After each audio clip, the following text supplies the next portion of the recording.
Então essa é a importância, né, de ter associação para que a gente possa esclarecer, a poder amenizar o sofrimento do paciente, que saber lidar com a doença renal crônica para que possa levar a vida menos sofrida. Então é muito importante saber que tanto o acompanhante será acolhido, como a força dele nessa batalha é muito importante e é imprescindível para o bom desfecho do paciente com doença renal crônica. Aqui no nosso estado, né, do Amapá, após a associação, né, existir, nós conseguimos uma lei fantástica municipal ao município de Macapá, né, que é a capital, que é uma ajuda de custo, né, para o paciente renal crônico vulnerável. Então, além do PPC, ele também tem. Então, essa é a importância da coletividade. Oi, pessoal! É um prazer receber vocês para mais um Hemodiálogos, o seu videocast favorito de saúde renal. Aqui a gente recebe quem entende para explicar e descomplicar a nefrologia para você. Eu sou Jéssica Marcelo, sou médica nefrologista e vou acompanhar você nessa jornada. Nós temos episódios todas as quintas-feiras, tanto no YouTube quanto no Spotify. E para não perder nenhum dos nossos assuntos, que são muito interessantes, você pode seguir a gente no @hemodiálogos. Entra, fica à vontade. E no nosso episódio de hoje, nós vamos explicar de forma simples o que é a nossa vocação, falando sobre os direitos da pessoa que tem doença renal crônica. E para isso, a gente vai contar com uma pessoa que, além de paciente, entende muito bem como é conviver com outras pessoas que também têm doença renal crônica. Hoje, no nosso episódio, você vai ter a oportunidade de entender o que você tem direito e como correr atrás deles. Está começando o Hemodiálogos. Você pode parar de procurar. Você já encontrou o que precisava. E hoje eu tenho o prazer de receber uma associada, também paciente renal, Amanda Bastos. Amanda, tudo bem? Olá, boa noite, tudo bom? Obrigada pelo convite em poder participar do Hemodiálogo. Tudo bem, Amanda. Amanda, para começar, quem é a Amanda? É muito importante a gente falar sobre isso, não é mesmo? Sim, eu sou Amanda, né? Hoje moro no estado do Amapá, na região norte, né? Sou do Pará, Belém do Pará, moro no estado há 23 anos, sou paciente renal crônica. Ontem completei 12 anos de vida nova, de transplantada. Eu tenho 14 anos de paciente renal crônica, sou mãe, tenho 2 filhos, sou casada, né? E hoje eu estou, né, como presidente da Associação Amapaense dos Renais, a AMAR. Nossa, muito interessante. Eu acho que é muito importante que pacientes falem sobre os direitos e as demandas que acontecem dentro do contexto da doença renal crônica. E fala pra gente quem é a AMAR e o que é que essa associação faz. Um prazer enorme poder falar da AMAR. A AMAR, ela existe aqui no estado há 2 anos, 2 anos e meio.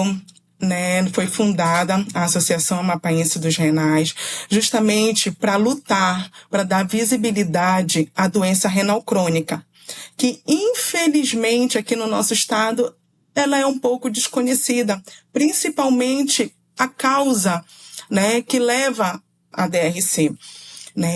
Então, assim, foi com muito carinho que a gente montou, a diretoria, esta associação, para que a gente possa lutar.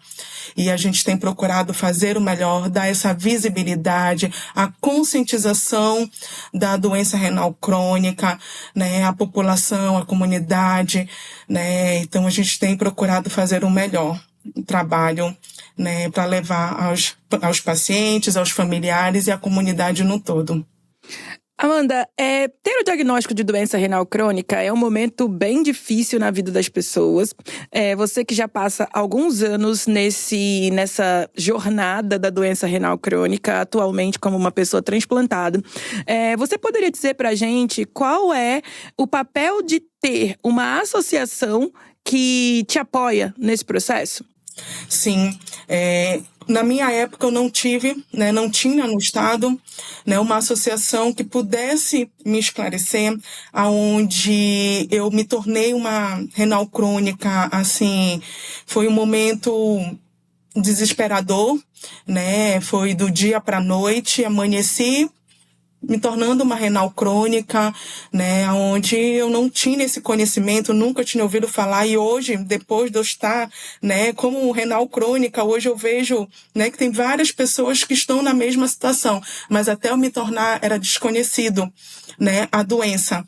Então, assim, é um trabalho que a gente realiza justamente o que eu passei e muitos outros pacientes passaram, a gente tenta amenizar. Então, essa é a importância, né, de ter associação para que a gente possa esclarecer, a poder amenizar o sofrimento do paciente, que saber lidar com a doença renal crônica, para que possa levar a vida menos sofrida. Tá. E outra coisa que eu queria saber de você, com toda essa sua trajetória, você é uma pessoa extremamente habilitada para me falar, quais são os direitos básicos garantidos pelo SUS para a pessoa com doença renal crônica? Os direitos, né, é a hemodiálise, é o tratamento no todo, ele é praticamente SUS, né?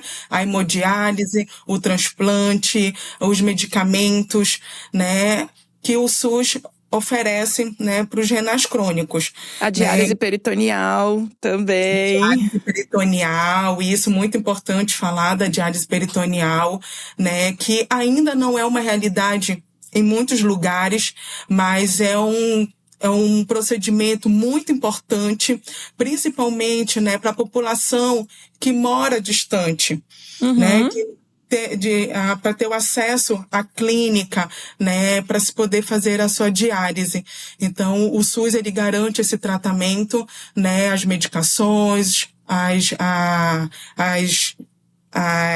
terapias substitutivas, né, a gente tem, foi oferecido pelo SUS.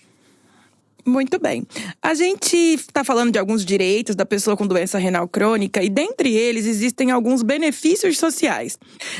E dentre esses benefícios sociais relacionados ao CID de doença renal crônica, que é o CID N18.0, N18 também em algumas outras situações em que a pessoa ainda não está em diálise ou já passou por diálise em algum momento. Então, quais são os benefícios sociais relacionados a esse CID?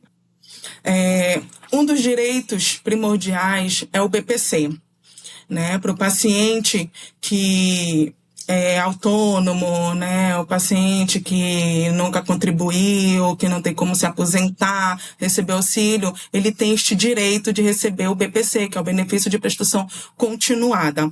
Isso é uma garantia.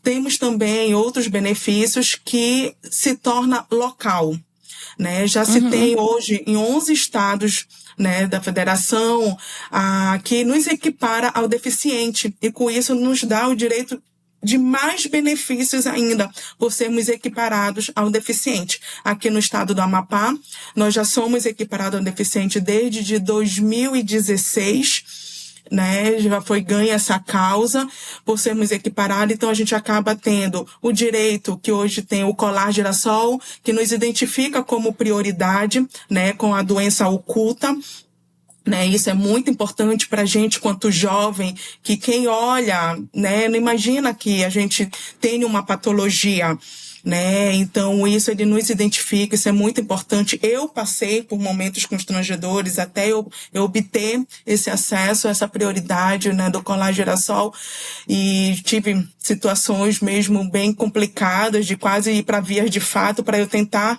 ter o meu direito, e hoje com o colar girassol isso ameniza bastante, né? Nós temos direito ao passe livre, né, ao passe livre, tanto federal como estadual, municipal. Isso é muito importante, até mesmo para os pacientes que vão fazer a sua hemodiálise, né, que de você fazer o pagamento, né, do transporte para ir e vir, isso ajuda, ameniza, né, a questão financeira do paciente, né. Se eu estiver esquecendo mais algum. Acho que uma das coisas que a gente pode ressaltar é que alguns impostos também são isentos, né? Quando a gente tem a declaração. Isso, a questão do IPVA, nós temos direito. Eu vou falar com relação aqui ao nosso estado, né? Sim. Nós temos a isenção do IPVA, não sei se é nacional, porque nós somos equiparados a deficiente, não nacionalmente, né? E sim local. É uma luta da federação, da FENAPAR, se tornar nacional, né? Mas nós temos direito à isenção do IPVA, nós temos direito à isenção do IPTU, também a isenção, ou no todo, ou em parte, na tarifa de energia, na de água, também nós temos esse direito, né? Eu me lembre, acho que foram esses. Isso. Em relação ao direito ao transporte tanto para as sessões de hemodiálise, quanto, por exemplo, para consultas e etc. Nós temos aqui no estado do Amapá, as clínicas, elas oferecem esse transporte do ir e vir do paciente à clínica, né, a sua casa, a clínica, a sua casa, né, a consulta, o social, nós temos hoje o passe livre, tanto municipal quanto estadual, que nos proporciona, né, esse momento também de lazer e também de poder fazer o agendamento, não só nós pacientes, mas como também o nosso acompanhante. Ele também tem esse direito a ter o passe livre. Sim. E quando a gente fala, por exemplo, a gente fala de lazer ou até de se ausentar do seu município por uma necessidade outra. Às vezes para resolver alguma questão burocrática em um outro município, em um outro estado. Você que falou mesmo que é nascida num estado e hoje vive em outro. E acaba tendo por necessidade de se ausentar do seu domicílio de tratamento. Existe alguma prerrogativa legal para justificar e para viabilizar o seu tratamento de hemodiálise fora do seu município? Sim, nós somos, né, protegidos, existe, que nos dá esse benefício. Inclusive, nós temos aqui o TFD municipal, onde alguns municípios aderiram também, que dá o direito do paciente sair do seu município e vir, né, à capital, tanto para consulta, né, como para fazer a sua hemodiálise, fazer a sua fisioterapia, fazer a consulta, a avaliação com o psicólogo, com o nutricionista, né? Então, nós temos essa proteção. E como o nosso estado, o estado do Amapá, não se tem um transplante, nós precisamos sair do estado. A gente precisa, né, se deslocar aonde se tem o TFD, né, que é o Programa de Tratamento Fora de Domicílio, que nós recebemos uma ajuda de custo e mais as passagens do paciente acompanhante. Tá. Você falou um dado que é muito importante. Nem todos os estados do país, nem todos os distritos da nossa federação, eles têm acesso, por exemplo, a todos os métodos de tratamento. Então, a gente sabe que, a depender da região onde a gente está, o acesso a tratamento de substituição renal, ele se restringe à hemodiálise. Em alguns outros lugares, a gente tem outras opções de tratamento, para além da hemodiálise, que pode ser diálise peritoneal e também o transplante, que pode entrar aí nesse momento, na trajetória do paciente renal em vários momentos. O que é que você tem a me dizer sobre essa mudança de suporte de tratamento a depender das regiões que a pessoa ocupa no país? Então, o acesso realmente é diferente? E se existe alguma coisa que nós, enquanto usuários do sistema, possamos fazer para mudar esse acesso? Sim. Realmente existe essa diferença. Né, tem alguns estados que não proporcionam, né, de município para município, fazendo com que o paciente tenha que sair do seio da sua família, né, da sua casa, para ter que morar em outro município. A gente também vive isso aqui no estado do Amapá, né? Por exemplo, do Iapoque para vir para a capital são 302 quilômetros, 304 quilômetros. Então, um renal crônico, 3 vezes na semana, ele fazer essa viagem 300 quilômetros para vir, 300 para voltar, né? Não tem condições. Então, acaba que ele tem que vir, sair da sua casa, de perto da sua família, para vir morar, né, na capital. E isso é uma realidade não só aqui, como também em muitos estados, né, de não ter a diálise, né, nos municípios mais distantes. E isso é muito importante, né? A gente poder levantar essa bandeira para tentar levar, né, a hemodiálise, né, a casa de cada um. Por isso a importância da diálise peritoneal. Ela ajudaria muito, né? Nós temos pacientes aqui no nosso estado que são de outros municípios mais distantes que estão tendo que fazer o tratamento via TFD para se fazer a diálise peritoneal. Eles são direcionados para Porto Velho, onde Porto Velho eles colocam a diálise peritoneal, né, fazem o processo e voltam para Macapá. E ele, a cada 3 meses, ele tem que estar fazendo essa viagem aonde ele poderia estar fazendo aqui mesmo, né? Tendo toda essa avaliação, esse acompanhamento aqui mesmo. Então, é muito importante essa união que a gente possa conseguir fazer com que todos os estados, né, possam oferecer a diálise peritoneal, né, para amenizar este sofrimento.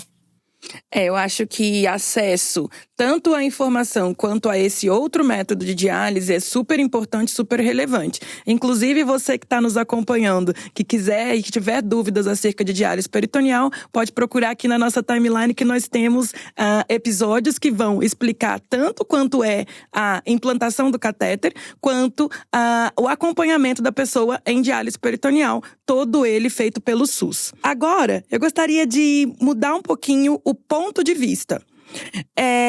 Nós estamos falando aqui do ponto de vista da percepção do paciente. Todo esse momento nós falamos da percepção do paciente. Mas quando eu me coloco como acompanhante, como familiar, como pessoa que faz parte desse grupo de convivência do paciente, qual seria o meu papel para viabilizar um melhor cuidado para esse meu familiar?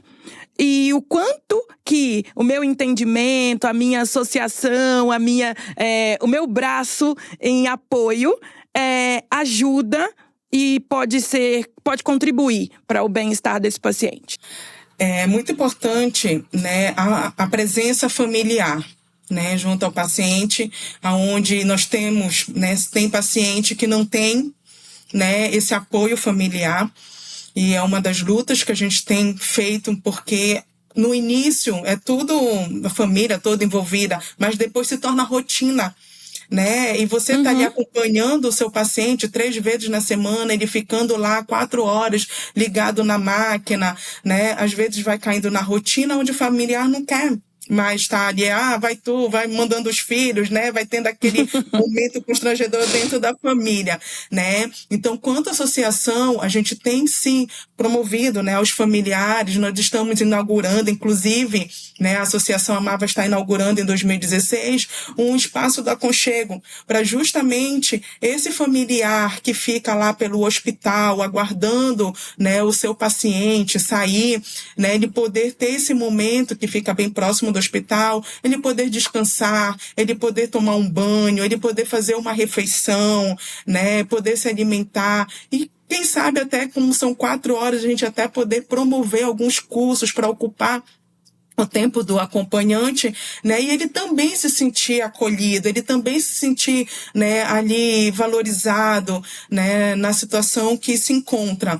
Né? Então, a gente, enquanto associação, né, a gente tem procurado não só trabalhar com o paciente, mas sim também proporcionar o acompanhante para que ele possa, né, dar o melhor tratamento para o seu paciente, né, o carinho, né, o cuidado, a dedicação. Então, a gente tem procurado trabalhar com a família.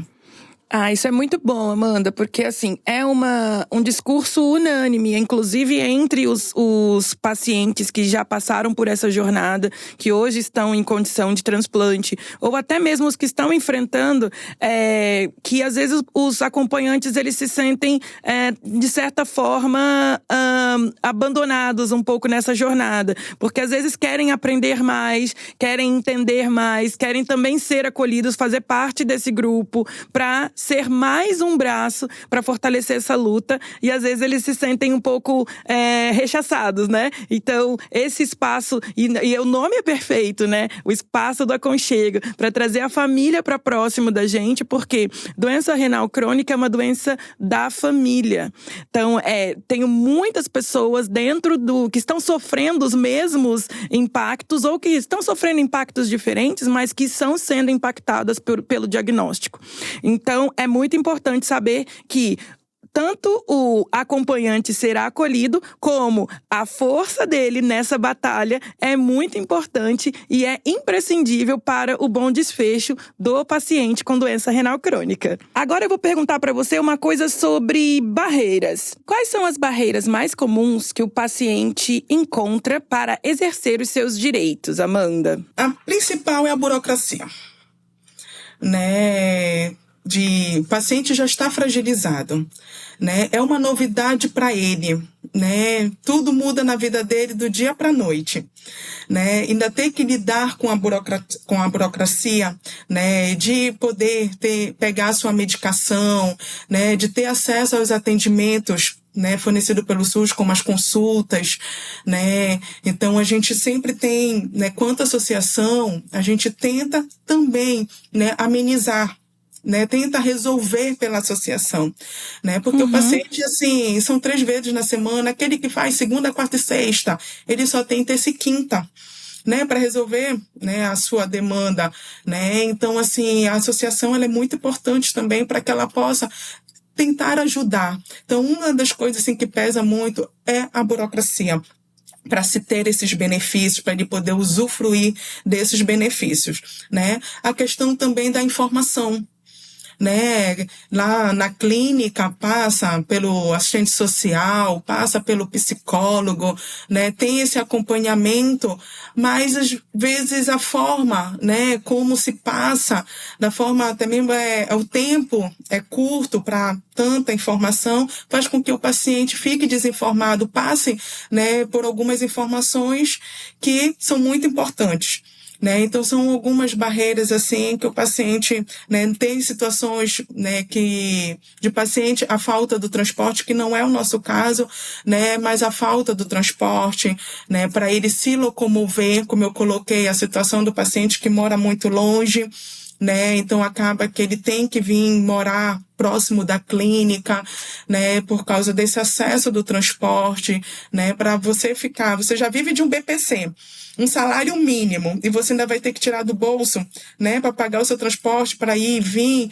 né, então isso também é uma das barreiras que o paciente enfrenta, né, a questão da sua locomoção, do seu transporte, né, ao tratamento, né, até você entrar no tratamento, né, que depois que você já está ali, já está na máquina, né, muita coisa vai se resolvendo ao tempo, mas até você chegar na causa, né, você descobrir que você é um renal crônico, né, desde a atenção básica, né, até a chegar na alta complexidade, que é a doença renal crônica, também são algumas barreiras que o paciente enfrenta, que às vezes acaba desistindo, né, e quando ele vai descobrir, já está num estado avançado, né, já chegou ali, já chegou naquela situação que não tem mais jeito, né, então, assim, são algumas situações, algumas barreiras que nós, pacientes, enfrentamos, né, pra gente descobrir, ou então quando a gente já descobre que somos um renal, que a gente tem que passar. Amanda, falando na perspectiva de muitos pacientes que já passaram por aqui, a gente encontra ainda hoje, no paciente que tem o diagnóstico de doença renal, que inicia seu tratamento em substituição, um delta, um delay, um tempo que transcorre do início da hemodiálise, ou no caso daqueles que preferem diálise peritoneal, do início da diálise peritoneal e da inscrição do transplante. Isso é uma realidade para todos? Como é isso no âmbito Brasil? E outra coisa, o fato de estar afiliado, associado a uma associação de pacientes, isso pode trazer mais luz para esse paciente, para ele correr atrás desse direito também? Sim, sim, é muito importante, né, o papel da associação, né, de ter esse contato com as clínicas, com as centrais de regulação, né, com o TFD, que no nosso caso, como a gente não tem transplante, né, então a gente precisa ter esse acesso à central, né, do TFD, né, a central de regulação, para que a gente tenta fazer com que o paciente o mais breve possa sair daqui do estado, né? Uhum. E a gente, até assim, como a gente vai para a central de regulação e fica aguardando uma vaga em uma clínica lá fora, né, a gente já até tenta, a gente tem, né, esse meio de não só aguardar pela regulação, mas também da gente tentar por fora uma consulta, né, e já apresenta para a regulação, olha, já consegui aqui uma consulta para o paciente, né, para agilizar esse processo, para que ele possa, né, conseguir o transplante, ele conseguir a diálise peritoneal, porque nós não temos aqui, não é uma realidade nossa. Uhum.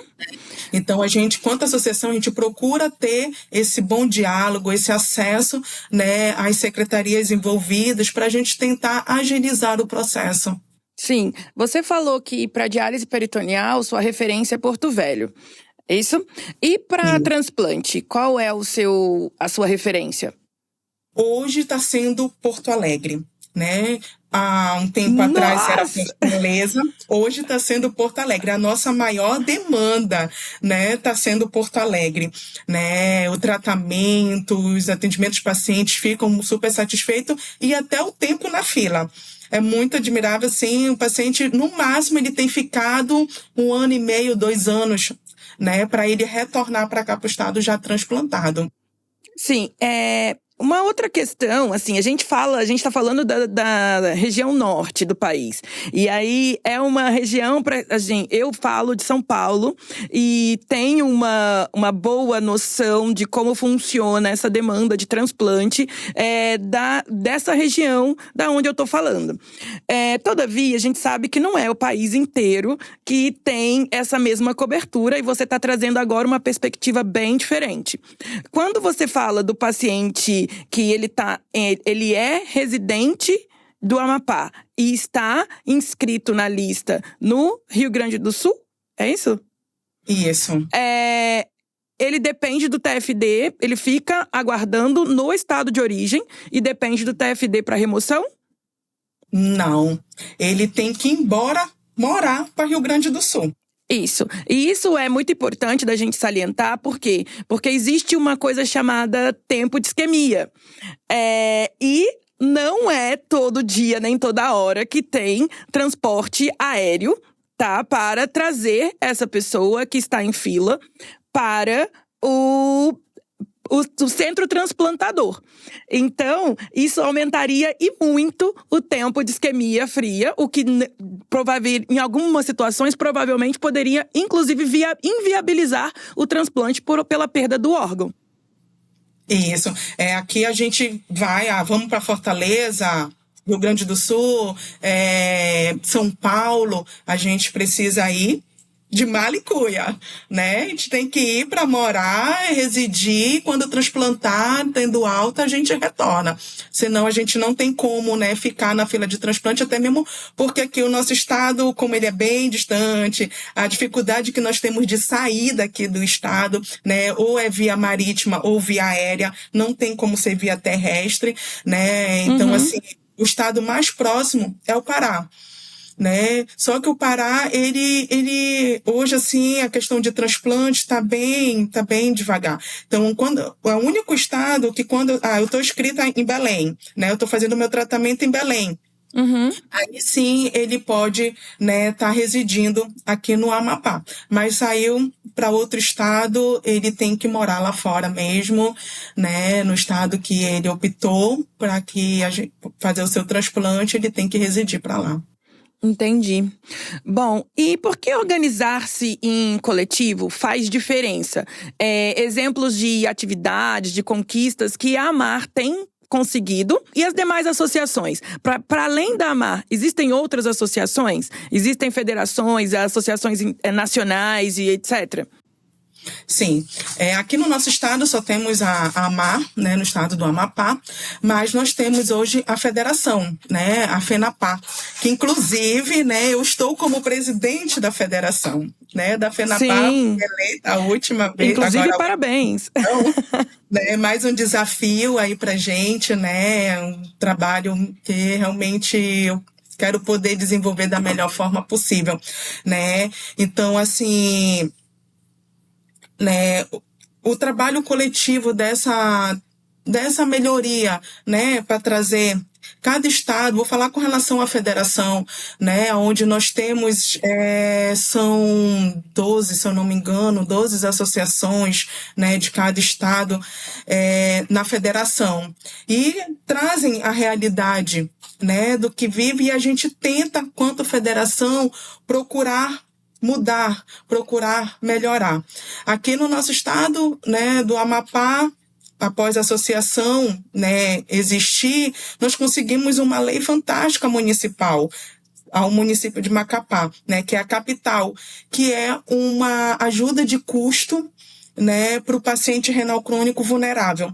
Então, além do BPC, ele também tem. Então, essa é a importância da coletividade, né, desse trabalho coletivo que a gente ouve, né, das outras associações, a gente tenta buscar para também oferecer no nosso estado, né, a luta é muito importante, essa união pela luta se pesa, né, para que a gente consiga essa melhoria, esses direitos, esses benefícios, né, então a importância, esse acolhimento, né, dessa união, né, muito importante mesmo. Doutora, só corrigindo, né, são 16 afiliadas, né, na federação, na FENAPAM. Ok. Bom, a federação, ela tem muitas ações. Então, assim, temos muitas ações direcionadas para a qualidade de vida, para o diagnóstico da doença renal crônica, e também para a aderência e absorção dessas pessoas nos mecanismos de cuidado. Então, uma das atividades mais importantes talvez seja a popularização da doença renal crônica, porque não é incomum o paciente renal crônico só saber da existência do rim e da função que ele exerce do nosso corpo a partir do momento que recebe o diagnóstico de doença renal crônica. Então, nesse lugar de prevenção e diagnóstico precoce relacionados à doença renal crônica, quais são as medidas que têm sido realizadas pela federação e o quanto que isso tem impactado no bem-estar das pessoas que vivem com doença renal crônica? Nós temos hoje, né, a federação promove o Dia Mundial do Rim, né, que é a segunda quinta-feira do mês de março.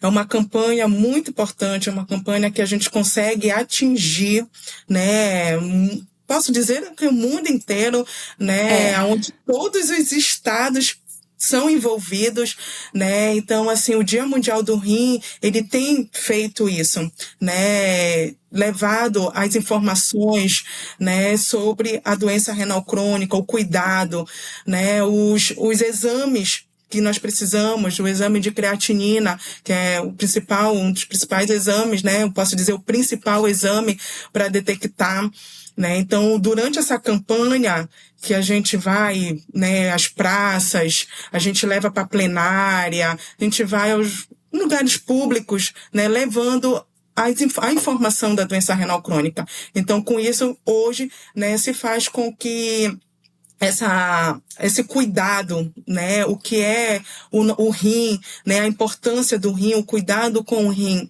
né, então é um dos trabalhos feito pela federação, né, temos também o Dia da Diálise, né, que fala sobre o tratamento de substituição.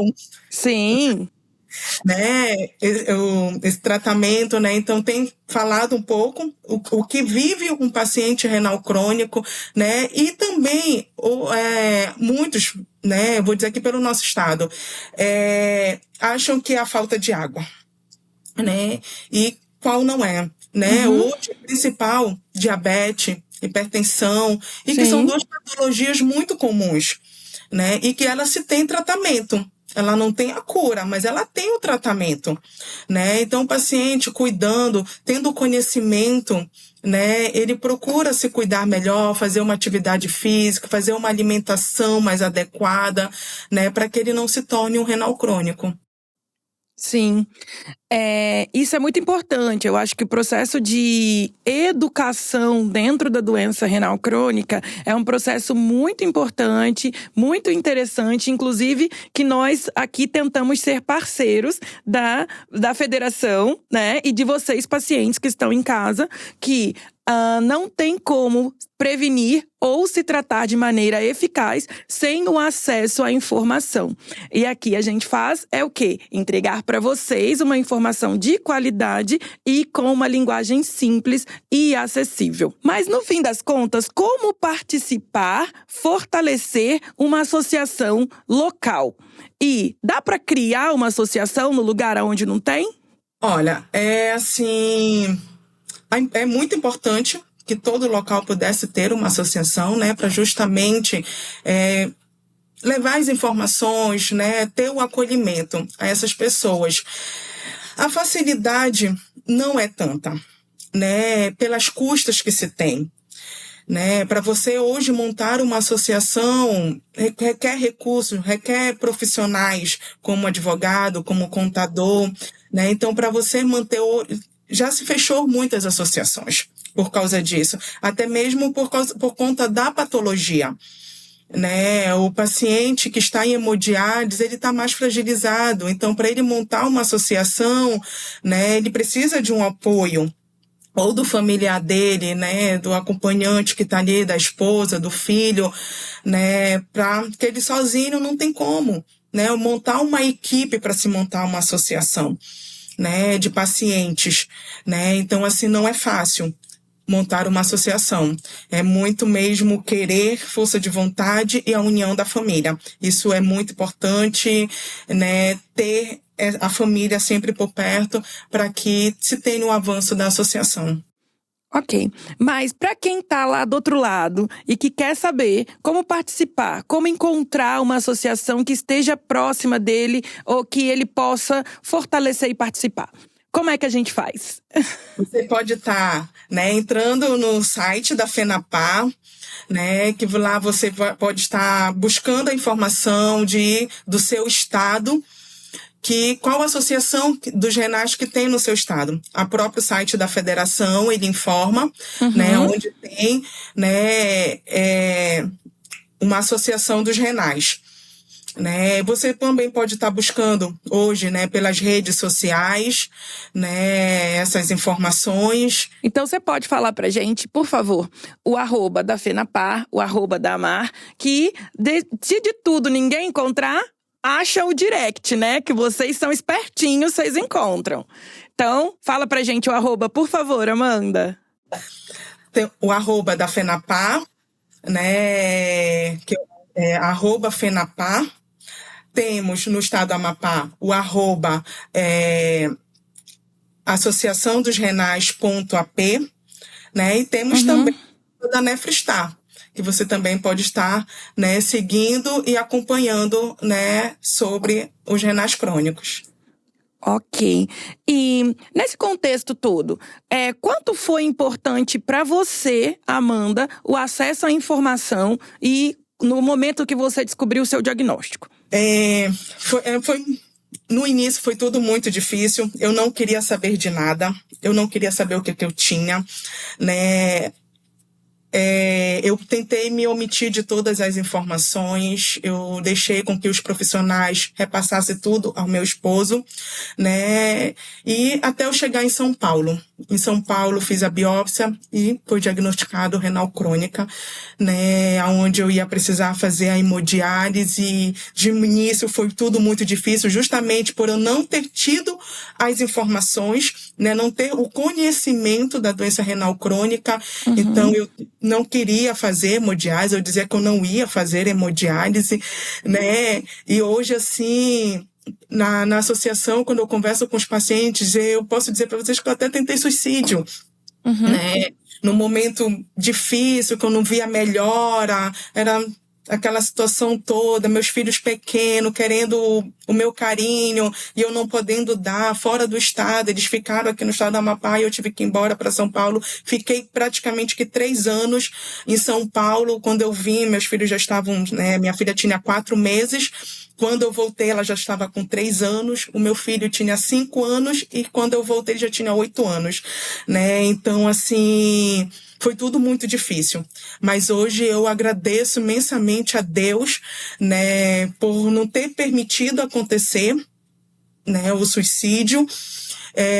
Ter tido minha família maravilhosa que me apoiou naquele início, né, e hoje eu poder estar aqui, né, à frente de uma associação e hoje à frente de uma federação para justamente levar, né, essas informações que podemos sim amenizar o sofrimento, podemos sim lidar com a diálise peritoneal, com a hemodiálise, né, com o transplante. O transplante ele é fundamental, né, você poder ter a qualidade de vida, né? Então, assim, no início foi tudo muito difícil, né? Mas hoje, por tudo que eu passei, hoje eu procuro fazer diferente com os meus irmãos, com os meus colegas, né? Que estão na frente, né? Que estão ali encarando a doença, né? E a gente procura tentar amenizar o máximo possível esse sofrimento.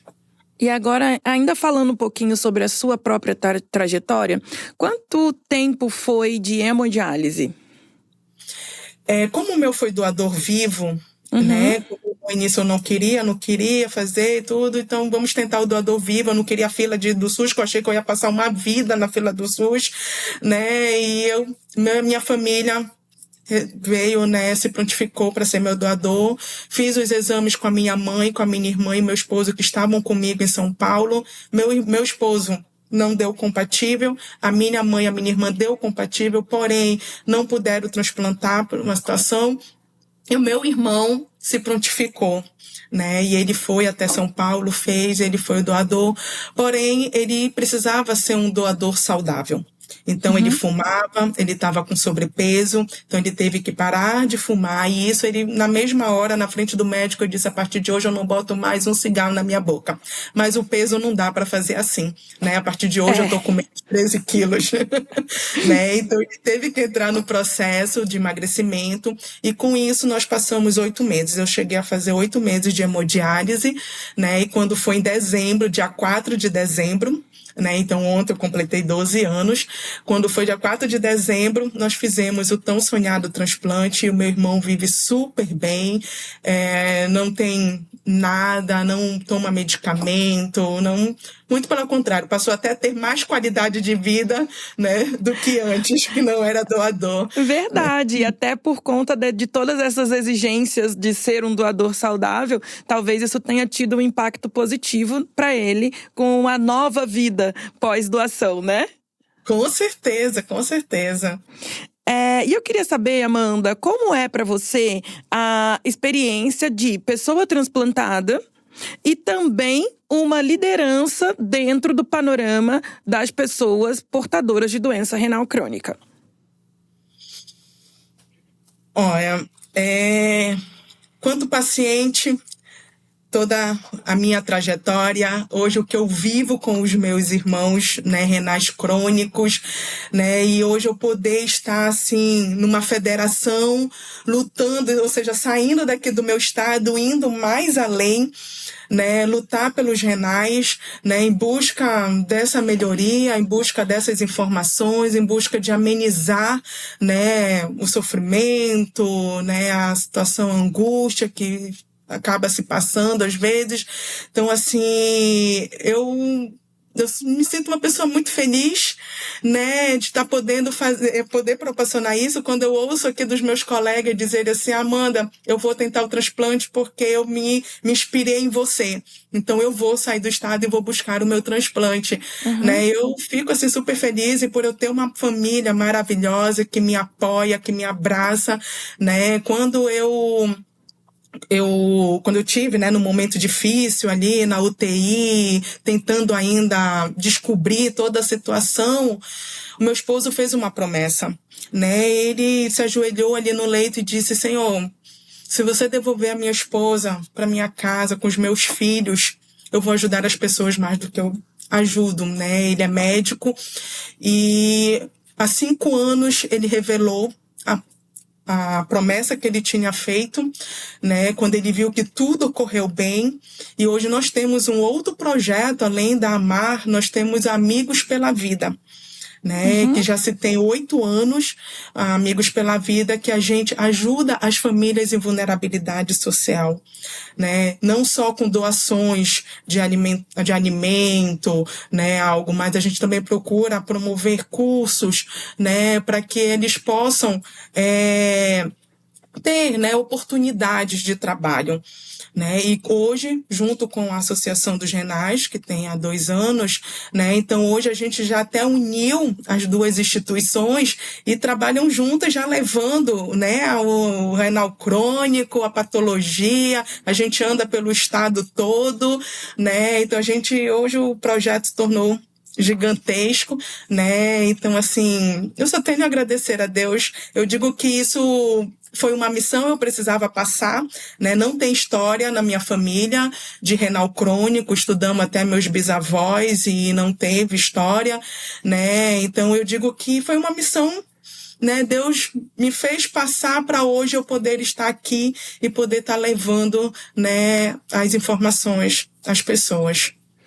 E virou um propósito. É isso. Gente, que história linda. Que oportunidade que nós tivemos de conhecer tanto o seu trabalho na associação, quanto o seu trabalho na federação e também a sua história, a sua trajetória como paciente, que também, além de linda, é inspiradora. Traz para nós a esperança que a gente precisa, a esperança de continuar, de não desistir e de colocar toda a nossa força para frente, porque um diagnóstico não nos define. Um diagnóstico é uma oportunidade. E às vezes a oportunidade que faltava para a gente encontrar um propósito de vida, um propósito tão lindo quanto o seu. Obrigada, Amanda, pela oportunidade de conhecer toda essa história. E obrigada também a você que esteve conosco e que acompanhou essa trajetória tão bonita. Eu que agradeço, né, por esse convite de poder participar da Hemodiálogos, né, e poder, né, junto à federação, estar junto com a Nefristar, fazendo esse lindo trabalho, né, que é parceira da FENAPAR. Então, só quero agradecer a participação de todos, né, que estavam aí nos assistindo. Espero ter contribuído um pouco, né, com cada um de vocês. Muito obrigada mesmo. E você esteve no Hemodiálogos, o seu podcast favorito de saúde renal. Nós nos encontramos todas as quintas-feiras no Spotify e no YouTube. Você é o nosso convidado para estar nessa jornada de conhecimento. Tchau!